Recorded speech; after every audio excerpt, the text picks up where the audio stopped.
Hey Giants fans, welcome back to Giants Latest. The Giants lost to the Chiefs on Sunday Night Football because of course they did, because they can't seem to take advantage of anything when it's actually going their way. The poster child for shooting yourselves in the foot, the New York Football Giants. But I want to go through some stats today because I think they're interesting and tell a little bit of the story here. So let's start with the quarterback. Russell Wilson, 18 for 32 for 160 yards, zero touchdowns, and 2 interceptions, and he was sacked twice for 9 yards. Russell looked horrible last Sunday night. And it was like watching Dr. Jekyll and Mr. Hyde from last week to this week. And I don't want to hear that it was just about the defenses. Like, we all knew that Spags was going to blitz and put pressure on Russ and, do all of these things. But one of the benefits of bringing in Russell Wilson is that he's a very experienced quarterback in this league, and he's seen everything that's come his way. He knows how to read a disguise blitz and, cover 3, and if, the defenses and the safeties, where they're going and things like that. That was the benefit, right? Is that he was going to be able to change plays at the line of scrimmage if he noticed the defense doing something different, that he was going to be able to make changes on the fly. We saw all summer and we saw it last week how he was so accurate throwing the ball right in the receiver's hands. And 1 week later, against a Spags-led Chiefs defense, who's not nearly the defense that they have been in the past, the throws that he was making, I was like, I feel like I'm watching like the New York Giants Daniel Jones. The fact that they're at players' ankles or they're 10 feet above their heads, or like some of the targets for Nabers when they finally decided like, oh my God, we're going to throw Malik Nabers the ball because he's our best weapon, were not even catchable. Like, not even close. And Malik is known for making the freakiest, most athletic grabs. But at some point, the guy is not an acrobat. He doesn't have stilts or a jetpack or a net to catch the ball. Like, I can't understand the duality of quarterback play that we see from 1 week to the next. Like, it just makes no sense to me. Like, we now have had 2 games versus 2 very different defenses in different places with different players and yada, yada, yada. And the stats now show, okay, that Russell Wilson is that quarterback that we saw in week 1 and that we saw in week 3. The week 2 was an outlier, which we probably all knew, right? 450 yards, amazing, yes, but that hasn't happened in like 40 years for the Giants, and for Russ, it's happened once in his 13-year career. So I get it, but I kind of thought maybe there was going to be like a middle ground, like maybe it wasn't going to be 450 yards, but maybe it also wasn't going to be under 200 with 0 touchdowns and 2 interceptions. There's got to be somewhere in between. And we haven't seen that yet. And I don't know if we will, because who knows what's going to happen with Jackson Dart, which we can talk about Dart later in the week because, fuck it. Let's talk about him right now real quick because of the whole, let's have the offense get in a rhythm and then let's just throw Jackson Dart in there. And it's so obvious that Russ doesn't like that. And look, everyone can say we don't care what Russ likes, and that's fine. That's a valid argument. But at some point, when you're the coach, you have to think like it's also a momentum thing, right? So if your quarterback is having some good momentum, which there were pieces of it, obviously didn't happen every drive, but there were some drives that were long and they were able to move the ball all the way into the red zone and Russ was fine. And then all of a sudden you're just going to yank him for no reason and give Jackson Dart a handoff to Scat? Like, what was the point of that? Just let Russ hand it off to Scat if that's going to be the play call that you make. I don't think Dart has thrown a single ball since he's been in the games in the last 2 weeks of them just throwing him in there to see what happens. They're all handoffs to Scat, which is, again, fine, but, like,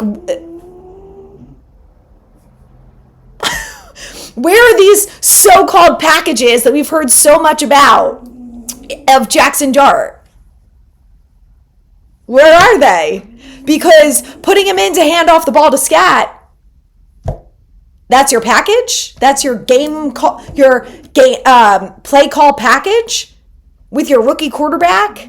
That's supposed to be our franchise guy? Here's what that leads me to believe, is that they are not confident enough for Jackson Dart to play multiple reps, an entire drive, a quarter, a game as their quarterback. That's what I believe after what I've seen.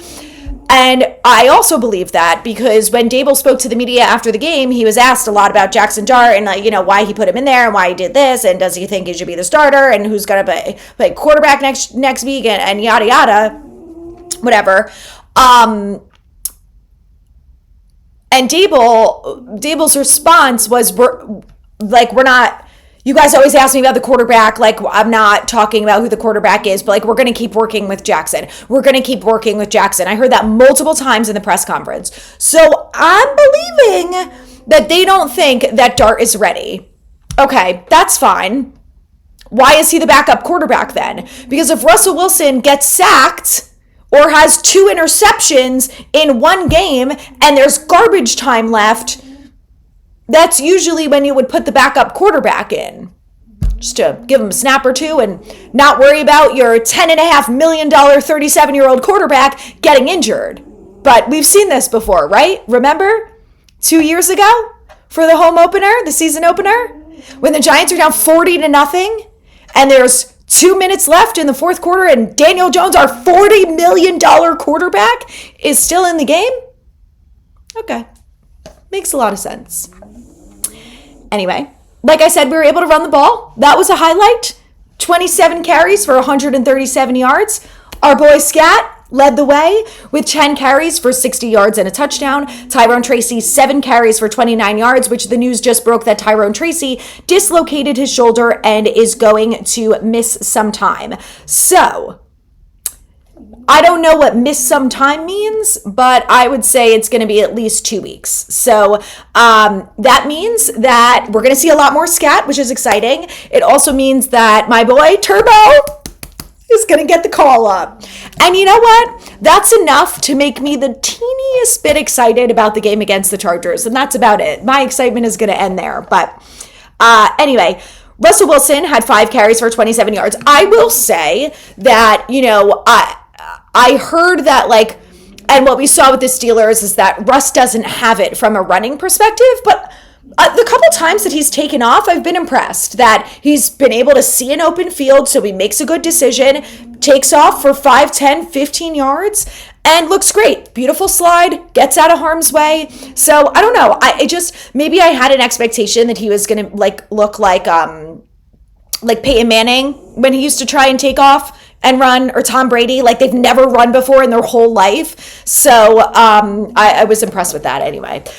Singletary, 4 carries for 11, and Dart 1 for 3. The biggest problem that I had with the rushing attack yesterday was running a quarterback sneak or a quarterback design run in the red zone. Like, if you're going to do that, can you give it to Jackson Dart? Again, Russ is good in the open field. Okay. In the red zone, where you can't already score touchdown, the decision making, the play calling, mind boggling. Anyway, let's move along to the receivers because we're obviously going to talk about Malik Nabers. Wow, I have spent way too much time on this. I'm going to move quickly. We had 18 receptions for 160 yards. Scat led the way with 61. Darius Slayton, I have to call out, went 4 for 4, caught every ball that came his way, even though some of them were god-awful. He caught them for 30 yards. Wan'Dale, 4 targets, 1 reception for 26 yards. And now let's talk about Malik Nabers, who out of 7 targets had 2 receptions for 13 yards. Now, the interception that was supposed to be targeted to him, problems. Okay, here's what I want to say. I am not worried about Malik Nabers. The guy's a freak talent. Not worried about him. I'm worried about his mental state because I think that very much towards the end of the game, I saw him on the field going like this and visibly looking very frustrated, especially after that interception. Was like, come on, man. Like, you got to put more juice under the ball. And that was something that we saw throughout Russell Wilson's awful performance on Sunday night, was that he was not, like, the accuracy was atrocious across the board. But it looked like he was never getting enough spin on the ball, never putting enough air behind it. Like, Nabers looked like he was in the right place. Like, that, it should have been a catchable ball. And he just underthrew it on multiple occasions, not just that one red zone target to Nabers. So anyway, so many of the balls that went Nabers' way were not even close to him being able to catching them. The problem that I have with this is, like, why is Nabers not your first read? Why did Wan'Dale Robinson, after having 142 yards last week, only have 4 targets? And I like Wan'Dale. I'm not like, I think we need to upgrade at the slot position next year, so I don't think that they should re-sign him. But why do both of those guys not have immediate targets on the first drive? Why is every play either a moon ball to Malik Nabers that is nowhere even remotely close to him, or a check down to Scat? That's it? You've got nothing else up your sleeve? And if you're going to check it down, can you do it? Like, I would rather see Jalen Hyatt. And look, I love Scat. I'm happy he's getting the ball. This is not a knock on Scat. It's a knock on the play calling and the lack of creativity. Where are the screens? Where are the slants? And if you're going to run those plays, give them to someone who has speed, like Malik Nabers, like Jalen Hyatt. It's so mind-boggling to me that they don't do anything to help themselves out, ever. And I'm disappointed in, not in Malik, but in the fact that they're not making it an effort to get Malik the ball on the first drive. That is unacceptable behavior. I don't care if he's doubled. He's Malik Nabers. Most of the time, he's able to make that play if you give him a catchable ball. But not a single one was close enough for him to catch. And one of the catches that he actually made was in garbage time, and it wasn't even a good throw. And he still was able to catch it. We have to move on. Let's talk about the defense, because they also had a tough time last night. They had 1 sack. And look, I know Patrick Mahomes, he's able to escape pressure, and he was able to do some good things where I was just like, bro, how did you not get to him? How did you not tackle him? Like, definitely some frustration there. Obviously, I haven't watched the tape yet. I think overall, I did see a lot of good things out of Abdul Carter. I never have anything bad to say about Brian Burns, because his performance never warrants me to say anything bad, because he's always seems to be doing everything right. Dexter Lawrence had a couple quarterback hits last night. I think he's finally starting to get back to his normal self. Hopefully by week 4 on Sunday, he's like really feeling like himself. But I think overall, Dexter was okay last night. Look, he's not getting the pressure and the sacks and the type of things that he used to get, but he's still getting to the quarterback.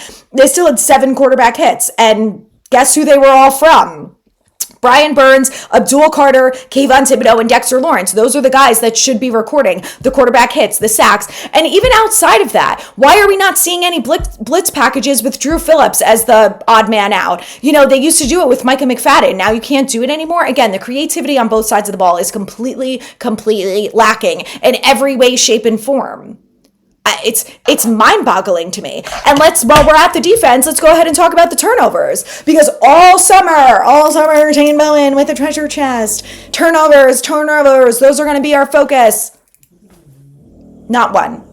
And the thing that is so bad about that from last night is that there were so many balls that went off receivers' hands. There were so many balls that were wildly inaccurate, which is not something that we normally see from Patrick Mahomes. And if this continues throughout this whole year, then we're going to have a separate conversation about Patrick Mahomes, which is not relevant to this. But that is not what Patrick Mahomes is known for, okay?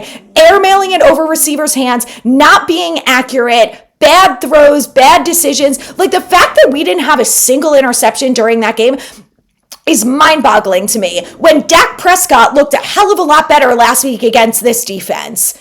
I mean, the throws that Dak was making, the accuracy, the precision, night and day difference. And not a single turnover. Not a single interception. Paulson Adebo dropped 2? Bobby O? That play. And I know everyone's getting on him like he should have just jumped on the ball. I can see it both ways. Yes, he should have jumped on the ball, but also he thought he had good enough hands on it to scoop and score, which if I'm him, and I'm, as a fan too, I'm watching this and I'm like, we need fucking points. We need points. I don't blame him for not trying to pick it up and run it in. He's right there. He's like, I'm going to truck over Patrick Mahomes. Yeah, right. I'm going to go right over him and get this in for the touchdown. I don't even blame him. To me, he's thinking like a winner. He's thinking, well, we need points to win this game, and if the offense can't do it, then I better do it. I'm glad someone has that mentality. And I know people giving Bavio a lot of shit lately. He had 8 tackles. He has led this team in tackles every single week. Before this week, he was leading the NFL in tackles with 26. Does he look a little bit slower? Yes. Is he probably struggling because he has no one helpful for him on the opposite side of him as linebacker, which is why we saw Abdul Carter out there, because Swayze Bowman is the only other guy, Bozeman? Like, I get it, okay? I think there are issues. Bobbio is not the same Bobbio that we saw in Wink System. Again, why don't we do something to maybe put Bobbio in a position to succeed? No, okay. But it's like everyone on this team, it's just like the losing, like, I've heard people say this a lot, is that they feel like the losing is just seeping into the walls in the building, in MetLife Stadium, in the practice facility, in it's seeping through the walls. And I think like it's really translating on the field because there's no complimentary football in any way, shape, or form. Okay. The offense does something right. The defense forget it. Vice versa. Same thing happens. Bobby O is like finally trying to get some points on the board because we don't have a kicker and we can't score touchdowns. And then he drops the ball and Mahomes gets his hands on it. And there's 2 other Giants players there. It's just like, nothing can ever go our way. And I part of it is the coaching, part of it is the player, like the whole thing. It's all of it, right? But it's also like the bad luck of football is also, there's teams who get these lucky breaks, right? And we're just not one of them. Like we can't, like there can't ever be anything that goes right, right? Like we finally scored a touchdown last night, the first touchdown at home since the Colts game last year, since, it's been a long time since as Giants fans, we actually get to see someone score a touchdown and like us be excited about it. And at that point, we scored the touchdown. We're like, oh my God, we're still in this game. We're still in the game. And then we don't have a kicker. And it's just like, I just know that if they went for 2, they wouldn't have gotten it. So for the first time, I was like, nah, kick it. Just try it. Because you're not getting the 2 points. Like, let's be honest, okay, about this football team and what they're capable of. They can barely score a touchdown. You think they're going to convert 2 points? Yeah, right. So anyway, I'm going to end this here. Tomorrow, we're going to get into the Chargers, I guess, and see if we have any other injury updates. But, 0-3. Good luck to us against the Chargers. Come back tomorrow for more. Maybe we'll have something good to talk about. Maybe.